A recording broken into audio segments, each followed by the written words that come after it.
So you're the benevolent libertarian dictator for a day. Keyword being benevolent. Don't misuse this power. What one regulation, law, written or unwritten rule would you write or unwrite to improve the liberty or to strengthen the liberty of our Minnesotan folk? I would. There's a statute. It's the beer distribution law. These, when you talk about dealing with your wholesaler, there is a statute that governs it. It was passed in 1977. Roughly every state has something passed around the same time when the big breweries were consolidating, and the state legislatures decided to protect their, weak and puny wholesalers that were being abused by the likes of Budweiser and Miller. This is what you're doing. I mean, this is, of course, what you're doing besides abolishing the Fed, right? Yeah, exactly. Exactly. That's understood. Yeah, we'll take the income tax. I figured it didn't need to be said once we've abolished the table, Fed, get the income tax out of the way. Yeah, you're right. Yeah, then we attack beverage specific. No, weed number 1, heroin number 2, heroin abolish vending the Fed. machines. Right. So now we get to check. we get to the liquor laws, right?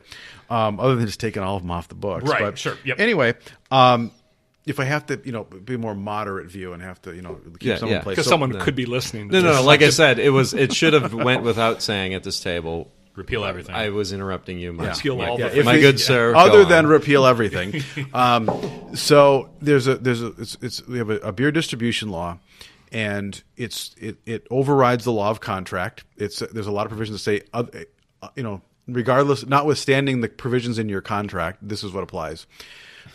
It doesn't require writing, so you get a lot of breweries that are unwittingly scooped up in this. You can only terminate your distributor for good cause as defined by the statute. It's a very narrow. Basically, they go out of business or commit a felony and lose their license. That's about the only way you can get out of it. Yeah. Okay. Yep. Like, thou shalt not have any other god before me. Right. Nope. And notwithstanding. And dude, sorry. So yeah, it's like that. Yeah, it's for the wholesaler. For the wholesaler, yeah, exactly. For the wholesalers, this is like the 11th commandment: "Thou shalt not break your distribution Came down agreement." from Sinai. Thou shalt not terminate your distributor.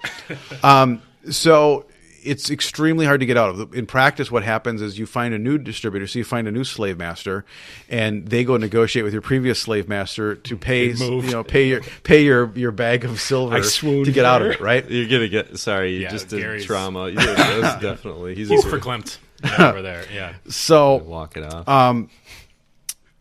So it's about a dozen states so far have enacted an exemption to this draconian statute. That says if you're, say, below a certain barrel production or a certain threshold of the wholesaler sales, you basically can buy your unsold inventory and get the fuck out. Mm-hmm. And that would be the one thing in the Minnesota laws. The one thing I would change tomorrow would be, if you want to break your distribution deal, here, we'll buy back what we've got and we're gone because you're not serving our needs. But you were saying a lot of the small You're running breweries. For Senate. Yeah, there's a lot of small breweries don't have distribution deals because of these reasons, right? Yeah, Dangerous Man is an example of one that their business model, they would not exist but for the taproom law that was passed. Mm-hmm. So Dangerous Man, it started out, you would buy pints or flights in their taproom, and you could buy growlers inside the taproom and take them for off-sale consumption. Now they have a bottle shop next door, so you can buy growlers, crowlers, bottles like this. What do you call this? This is just it's just a 750 milliliter bottle. So it should be noted that this is how haughty Jeffrey O'Brien is, friends. He brought in bottle number 1,168. I mean, this is hand marked of this Russian Imperial Stout. So we couldn't what is it? Can you state what? Because it's from Dangerous Man is the brewery, which is a fixture in Northeast. If you haven't been to Dangerous Man, absolutely need to get there. Russian Imperial Stout. You've got some serious, czarist kind of regalia on here. But it's in Scotch barrels. It is in Scotch barrels, yeah. Oh, is that Scotland? And I'm thinking this is some kind of. Well, it's Russian Imperial Stout though. Well, it's Lefroy. Yeah, it's Lefroy barrels. I still haven't been able to ask them how exactly they got Lefroy barrels. Right. So but you can definitely, when you drink it. I've been curious to try this one because I wonder if you get the peaty taste. You definitely do get the peaty taste. Yeah, out of it. yeah. So peaty, Peaty, like from the peats. Yeah, okay. Of course, Lefroy is known for its. We'll go on. We don't know. There's so many things I need to Google right now. Lefroy Scotch is known as it's got a heavy peat base, and so you definitely taste it when you drink Lefroy. I'm a whiskey guy. I'm not a Scotch guy. I'm whiskey bourbon. But so when Tattersall gets their whiskey, let us know. They're supposedly For going to sale. have it It's in February. the barrels February. already. It's in the right? barrels. They're Been there supposedly for going to have 10 year. I mean, it can't be. They haven't been No, around for they've 10 had years. it for like about 3 or 4 years Okay. in the barrels. And it's whiskey, right? It's not bourbon. Whiskey, correct. And so they've got it. I think he said they were going to be the bottles would be available in February. Nice. They might even be using some of it in the cocktail room now. I'm not sure. Nice. I think they're gradually transitioning off from the other stuff. So. Jeffrey O'Brien, lawyer extraordinary. What is your favorite cocktail at Tattersall Distillery? I'm partially old fashioned. I mean, there's a lot of them that I No, love. what's your favorite cocktail? No, just joking. I love a lot of their stuff, but they do a really nice old fashioned. I've not had it. I'm a gimlet guy. Or what's I like the rusty nail was always my the Rusty Nail? Was your Yeah, I thought you were a lemon drop. yeah, kinda rusty dude, nail. yeah. In my drinks and days, I like the rusty nail. yeah? There's no shame in that. So there. Their gin and tonics are pretty good too. They've got some Great gin. They've got some, I think they've got the gin and tonic, the Moscow Mule. They've got a couple different ones that are like their most popular cocktails that they have the technology to basically have them on tap. There's like a centrifuge that just mixes them up and you pour. They hit the tap and So my favorite is the gimlet with the aquavit by yeah, special their aquavit request. is phenomenal. Yeah. My wife has made up taken her. She's a Bloody Mary fan. She's taken the aquavit and what she calls her proprietary Bloody Mary blend, and mixes that together. And you do a little prairie cucumber organic vodka on top of that too. It's really a nice taste. I don't even know what Yeah. that is. Aquavit. Oh, well, it's gin, but it's a Scandinavian. It's a Scandinavian. It's got a little like infusion a of- caraway type Yeah. taste to it. Caraway. Yeah. Oh no, but it's Yeah, beautiful. yeah, it is. It is caraway, but it comes across the palate as almost citrusy in a way. Yeah. Right? Yeah. Yep. There's another one that I'm really a big fan of over there, and I think they're the only ones that have it. It's an herbal digestif called Fernet. And it's really nice because it's like could use like a little after dinner thing or whatever, and it's very aromatic. So before it even hits your lips, you get that nice whiff of whatever is the botanicals and stuff that are in it. And it's again that's another one of theirs that's just. That's why they are the gold standard, is because they've just done things that others haven't. Yeah. They were the first ones. Their sour cherry liqueur was actually the first Minnesota made liqueur post Prohibition. Okay. Wow. Wow. Three Spirits, is that a client? No. Oh. So the other ones, so distillery clients, you've got Tattersall, done stuff with 11 Wells, Copper Wing. I think those are the ones, the biggest ones that are. I got more coming. There's still growth in the distillery market. What's the best distillery that I more than likely have not been to if I'm Gary Miller, Client or otherwise? living in Minneapolis, like central Minneapolis North area? of the north. North of the north. Honestly, if you're where you are, all you need to know is Tattersall. Fair, but if I want to venture That's out, what I'm saying. if I want to go off the grid, Bitch. Copper Wing in St. Have you Louis. heard of it? Copper Wing in St. Louis Park is a good one too. okay, not even. They're off. Just Copper Wing. Yeah, west of Highway 100. They've got some cool stuff. So. I noticed. Did some googling. Noticed Willie McCoy's is a client of yours, or Yes, was? yes, Willie McCoy's is. That's a much different business model than I know a the brewery. name. Help me bring me home. Cowboy bar. Yeah, Cowboy beer and bar. whiskey Oh, bar. sure. Yeah, everything's 2-for-1s every day. It's fun. I watch football there. Er It's day. Go on. Day. Yeah, I watch football there. It's a cowboy. It's a western kind of thing. Yeah. But it's not Cowboy Jack's bad. There's not Like- there's not peanut husks on the It's- front. it's- Right. come There's on, no it's- bowl. There's no thing. No. Okay. It's indistinguishable from Cowboy No, it's better. Jackson. It's inherently better. But how is that business model? I mean, work? and I love it's next- for it's next what it's level. worth. I like all of them. But 2-for-1s in football, that's all I need to know. Right. But how is that business model, either legally or just politically different than, because it is it's a restaurant, but it obviously is heavy on alcohol and it's 2-for-1s every day versus a microbrewery or a boutique distillery. How are those different, politically or legally? a bar or restaurant with a liquor license, they can expand as much as they want to. If they want to go into whatever city, they just go and apply for they get space and they go apply for a license and they build it out and they're good. Like I said, with the brewery, a brewery has to pick. Okay, which facility are we going to have our tap room at? What are we going to expand? What else are we going to do with this building? Where they're more limited. than what what the hospitality industry is.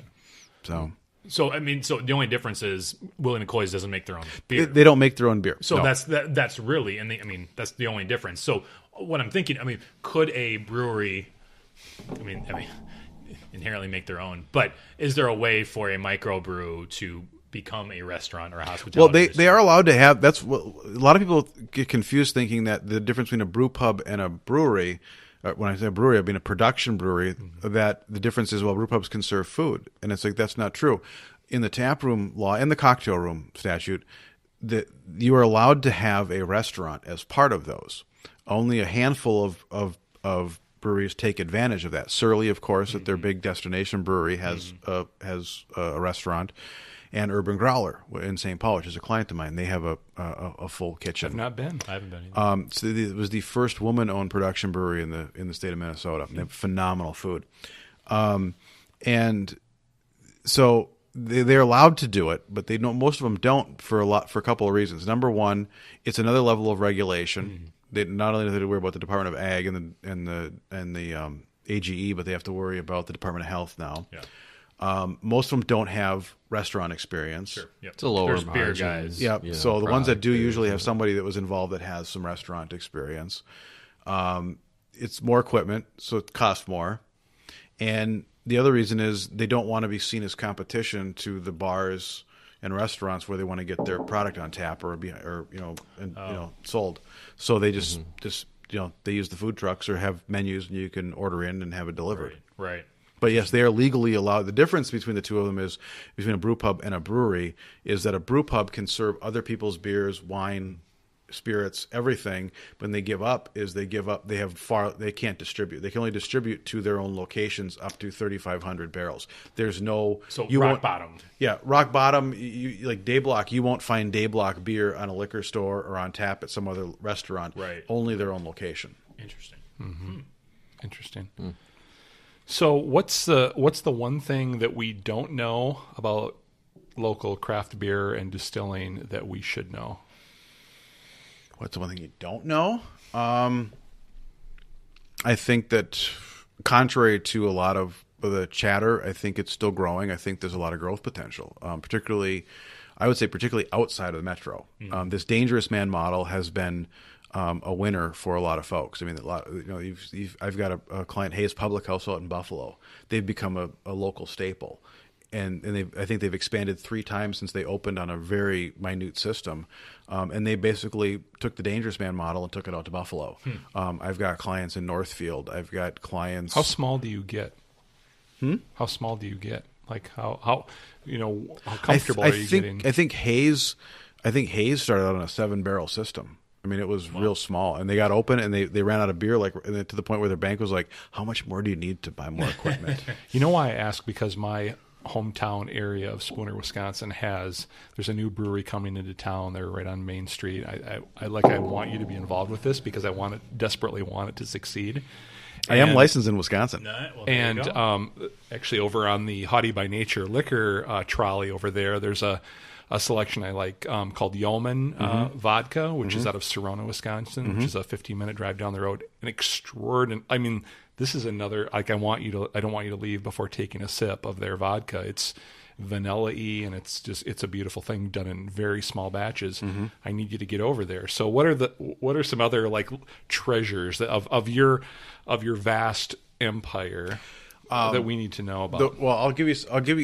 What I'll do is I'll give you maybe a few tips if you're out and about in the state. Some of the everybody knows Tattersall, everybody knows Dangerous Man. We all know Modest, of course, after the cease and desist scroll. But the one that I really like, and our firm just had our retreat up at Grandview Lodge a few weeks ago, and the thing I was most excited about was I was going to go past my client Jack Pine Brewery out of Baxter, Minnesota. Patrick Sundberg, who's the owner, won awards as a home brewer, and it was a big deal when he opened his brewery up there. They've since moved into they bought a new facility. They built a whole new brewery and tap room. A couple years ago, they took home a bronze at the Great American Beer Festival for a beer called Vengeance, which is a jalapeno cream ale. And so There's a lot of stuff they going on. they do not distribute it. They only sell it out of their tap room. And so This is where. Go on. Jack Pine up in Baxter, on the way up to just by Brainerd. If you go straight up, Okay, yep. So you're saying it's worth the drive. it's worth the drive. Yeah, it's about an hour and a half north on Highway They 10. keep it in like old cast iron bathtubs. No, and stuff. no, it's a big pot. They save that one back, and you only can get up. That's what I'm saying. It I mean, just you has can that vibe. Yeah, that you can it's get real Jack Pine beer. select. Closer to the metro. You just that one. Yeah. You've got to go up there to get it, and it is a phenomenal beer. I mean, because cream ale, you think of kind of a lighter beer, but you get that. You get that buzz on your burn on the lips as soon as you taste that. It's that jalapeno. It's just the right amount, and it's one of my favorites. And so if you get up that way, you got to stop at Jack Pine. It's the hidden gem. I mean, Jack Pine. If Jack Pine was down in the cities, Jack Pine would be given some of the the ones that we know about, Liftbridge, Fulton, Indeed, a run for their money. The beers are that good. Wow. And if I was still drinking, I would be there within a week. Yeah. I mean, We'd your road description trip of How that. fast are you yeah. driving? Well, I mean, I'm not leaving right now. He's walking. He's walking. I'll give you another hidden tip, and Please. this will relevant to you. Hitchhiking. Liftbridge came out with their root beer in cans Yeah. last I've summer. seen that. I mean, this is about the only local craft root beer of the brew. You see Sprecher all the time from Yeah, Wisconsin. Liftbridge is the first Minnesota brewery to put their root beer out at retail, and it's that a is phenomenal. retail. It's a phenomenal root beer. So I was on a date on Tuesday night, and I had a nice Good root for beer you. out of Oregon. What would that be? I don't know. Oh, okay. But that's nice. I like when the breweries do their own root beers, that they end up with a nice little a nice flavor to them. Root beer has got some interesting things. There's some levels of complexity to root beers that you could explore, right? I mean, Yeah. what? How about whiskey? What? Not even just clients of yours, but where would you go? It has to be nationally, I guess, because there's not. I would assume not much locally. But where would you go nationally for your preferred whiskeys? I a lot of times I will stick to Scotch. Okay. Because so many of the quote unquote craft whiskeys are originating out of a distillery in Indiana and are just being bottled with a label from somebody. Yeah. Whereas Tattersall's doing it their own way.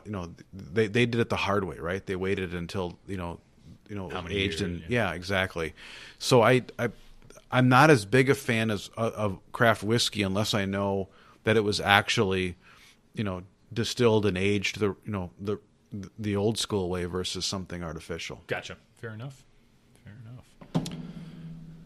Nice. So, we could probably talk more than alcohol with Jeff. I hope, right? Because I think I kind of promised that on some posts. I think. So, Jeff, outside of alcohol, are you positive or negative? What do you think in Jeffrey O'Brien, lawyer extraordinaire, friend of every distillery and brewery in the greater metropolitan and greater Minnesota area? Are you positive or negative overall on the prospects for human liberty in say, a next 20 to 25 year time frame? And you need to deliver it in a haiku. With interpretive dance. Well, doing jumping jacks. I don't know. I'm general. I try to stay positive, but especially with social media, and you see what's out there. You're an old paleo conservative. You're negative There's a by lot. nature. There's a lot of sheep out there. Yeah. I saw this thing today on. I think it was the guys from the K-Talk Morning Show, Justice and Drew. I think Drew had tweeted the CNN tax calculator. Yeah. So you could calculate what you were going to do under What the was new the difference tax between bill. that and say the lot tax calculator? Night and day. This thing, so it showed. I plug in all my variables, whatever, and it says you're going to get your income is going to you're going to have Increase. 1.1% more income next year. And Nice, but congratulations. they brought it all the way out to, but in 2027 you're going to see 0.2% less income. And I tweeted out, I said, Bravo, CNN. I didn't realize how clairvoyant you were. That you already know that despite 2 more presidential elections, 3 more midterms, that we're going to have 0 changes to the federal tax law. I'm going to stay in my same position financially, and my taxes are going up 10 years from now. Not to mention like innovation on a pace the likes of which the world has never seen. Right. And you've got it down to the hundredths of a percent of GDP. And I'm like, wow, that's kudos. That's like, okay. Yeah. So. God. Oh my God! So on that topic so this week we had the tax bill. I think was passed by both houses. It awaits the president's signature. As big of a critic as I've been of the president, as much as I want to blow everything up, figuratively speaking, of course, to our friends at the NSA who are listening, I want the IRS to go away fundamentally, right? But hey, if taxation is theft, less taxation is less theft. So we had this bill passed this week, which I think we're all pleased about. Part of that, however, directly was brought to bear on your industry. Yes. So talk a little bit about what the improvements were there. Yeah. So there was a bill introduced last session called the Craft Beverage Modernization and Tax Reform Act, and this was something that the Brewers Association has been pushing. Yeah, it sounds sexy, doesn't it? So for alcohol manufacturers, they pay an excise tax. They pay tax based on what they produce. Okay. And that's existed since right. 20s, Yeah, right now 10s. it's like it was up until the new law takes effect. It's $7 a barrel for the smaller breweries. Okay. Does it predate like the federal income tax? No, actually, I'm glad you mentioned that. It actually does. It does predate the income tax because here's the thing: the excise tax was how we used to fund the government. And when they we build the roads? And when they enacted prohibition, they needed another way to pay for everything. Jesus. So they came up with the income tax. So prohibition is what brought about not only to keep us from drinking, it gave us the income tax because they needed to make up for the fact they couldn't put taxes on booze anymore since they made it illegal. The Brewers Association has been pushing for a cut in the excise tax. Just an example. So this is a tax on the manufacturer, right? So once this stuff ferments, they've got to pay. They've got to report it. They got to pay tax on it. So let's say that for whatever reason they get a bad batch. If they got to flush it down the drain, they still have to pay tax on it. Okay? How does the federal government verify that? You have to. They have the Alcohol, Tobacco Tax and Trade Board, which was after 9/11. They split the ATF and they split the alcohol. Well, yeah, section you don't want the off terrorists to win, do you? Right, yeah, right. So drinking they bad beer. split the alcohol stuff off to its own thing. It's obvious to me. And so you have to file reports, periodic reports with they call it the TTB. They're the ones that give you the license as well. You have to file reports with them as to your production, so that they collect their appropriate Fucking amount waste of a tax. life to be on that TTB board. If your job is to make sure that all these manufacturers pay a percentage of the, that's your life. There was a time, because the TTB also handles the approval for labels. Okay, there's there's trademark issues, and that's separate. But when a brewery wants to submit their labels for approval, they go to the TTB. For the longest time, probably up until about 2 years ago, there was one individual in this country that reviewed and approved every label for liquor. I love that to thinking this is not Soviet Russia. And I'll give you a a funny story. So I have a client, Ben Distillery. They're over in Roseville. Another one does brewing and distilling. That's another one that you mentioned before. We mentioned before about distilleries. Yeah. You got to check out what they call their Gunner's Ghost Navy Strength Gin. They have a Navy Strength, and I asked him, why do you call it Navy Strength? And he said, well, back in the 1600s and 1700s, because of when the gin was in barrels on the ships with the gunpowder, if they shot a hole in your gin barrel and it got on the gunpowder, if it was a certain proof, the gunpowder was still usable. So that's what this could be complete and utter bullshit, but that's the story behind it. Yes, It works. It's good enough. Yeah, it works for me. And so they have a beer called Nordic Blonde, and they the graphic on the bottle is a buxom blonde woman sitting on the hood of a. Is this recent? Of course it is. Yeah, this is a few years ago when they came out. Is she? Would you say more buxom or less buxom than the St. Pauli girl? more buxom, more modernly buxom. Okay, so she's got So more enhanced, like yeah. Okay. And she's holding a bottle of beer in her hand, right? She's sitting on the hood of the car holding the bottle of beer. As you do. yes. And they, the TTB initially rejected the label, saying that it promoted drinking and driving. My client, who is Because sitting on the hood clearly implies. well, that's my client came back and he said, actually, she's sitting on the hood of the car, thereby preventing it from moving. So she's really preventing drinking and driving. Is that your and the your guy? craft No, work? he came up Okay, with it yeah, on his I own, was and he gonna go say, and the guy that's goes, lawyering right there. That's I'll give lawyering. it. I'll give it to you. That's points for originality on that one. You can have. That's- You can have your label. So how much of that kind of collegiality and kind of inside baseball Ring kissing? stuff is there? Yeah. When you talk about like, oh, I made a little inside baseball legal anecdote there. So let's horse trade here. You give me what I want. You know, it's frustrating because it depends on who you get to review things. You get this with the trademark office too, right? One time it sails through, the next time someone has an objection. The only difference is one time you got one person, next time you got another person. Right. We live in Tortuga, governed by a vile gang of thieves. Is that too dramatic? It just you can't really. when you can't talk about just nod when or, you Fuck yeah. when you yeah, and you don't need to endorse that. But I mean, when just I'm sorry, but when you go back to just all the nomenclature and all the references, I mean, it is almost indistinguishable from Whether it be this, I some agree. shakedown description. Whether it be the state, the feds, local, the amount of or Tony Soprano. the amount of ring kissing you have to do to the bureaucracy to get things done for your clients is sometimes sickening. Who's the worst, and worst in terms of unnecessarily throwing their whatever power they perceive to have? Who's the worst in terms of local, state, and federal in your experience? I haven't had as much. I'll say right now, the City of St. Paul Department of Safety and Inspections. I've got a couple bar clients. They are literally trying to make these guys sell out to somebody else.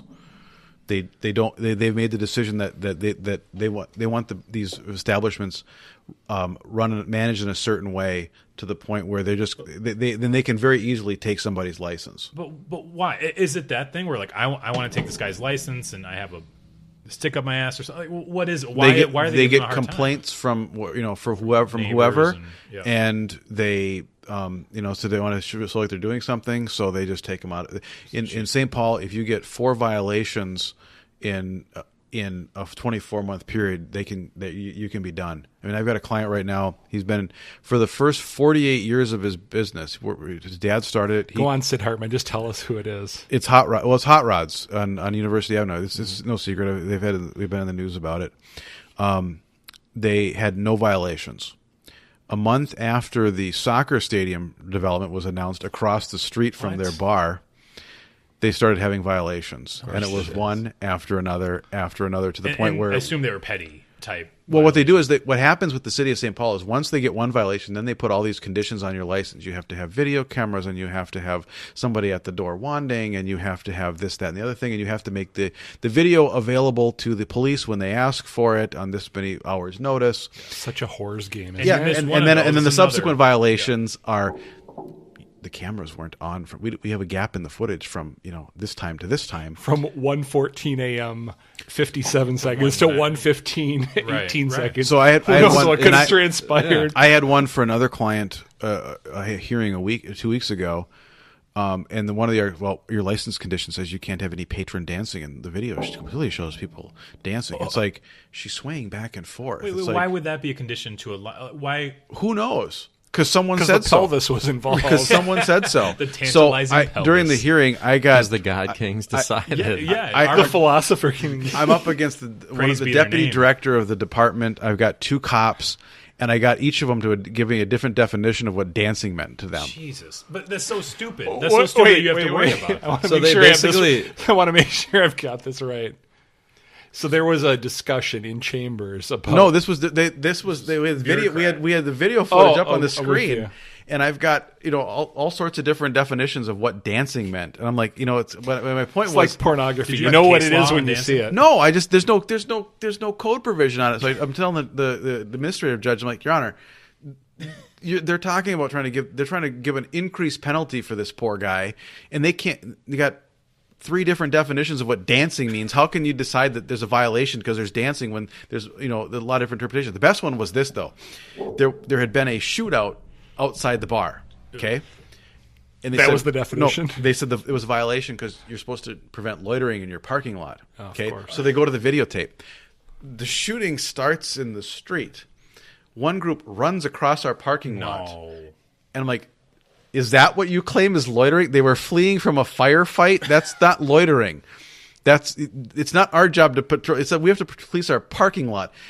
That's y'all's job on the street. Jeez. Not ours.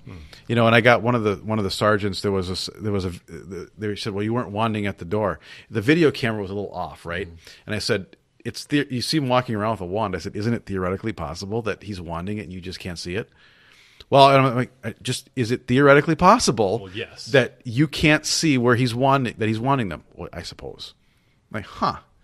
So I went through, I think I picked apart. Well, you obviously don't understand your place in this world, sir. Yeah. And by the way, this neighborhood isn't very safe for this establishment any longer. Because of the loitering in the parking lot. Mostly because of us, but that's besides the point. point. I feel bad for my... I feel bad for my... Straight up shakedown, isn't it? I feel bad for my hot rods guy, because basically the reason that there's increased crime in the area is because they ran the green line right outside of his bar. Yeah. And now it's his problem because, oh my God, there's people dealing drugs outside. In front of my it's like, then don't bring the choo-choo train down University Avenue. So about the dancing, don't get in the way of the people's choo-choo. I just want to make sure, coming from one non-lawyer to a lawyer, I just want to make sure that you showed them what dancing was as you in the courtroom. No, I got ripped off your shirt. No, we had a really started. This is dancing. We had a great argument. Our bartender / DJ was amazing on the stand. He was talking about, well, in my culture it's this way. So then we got to the obviously racism. If you guys are thinking that this isn't, because this is more called vibing. So I'm like, well, see, there you go. Yeah, it's vibing. We got more racism on the other side. The city's racist. They let these people vibe. It's so stupid that it has to be. There's no dancing. It doesn't say anything about no vibing. This is like a scene from the Broadway show Rent. Yeah, I would say everyone starts to break out. I would say right dance. now the most frustrating group to deal with is the City of St. Paul Department of Safety and Inspections. They are just. I've heard anecdotally that they don't want any independent bars in the city anymore, so they're just using these license conditions to shut them all down.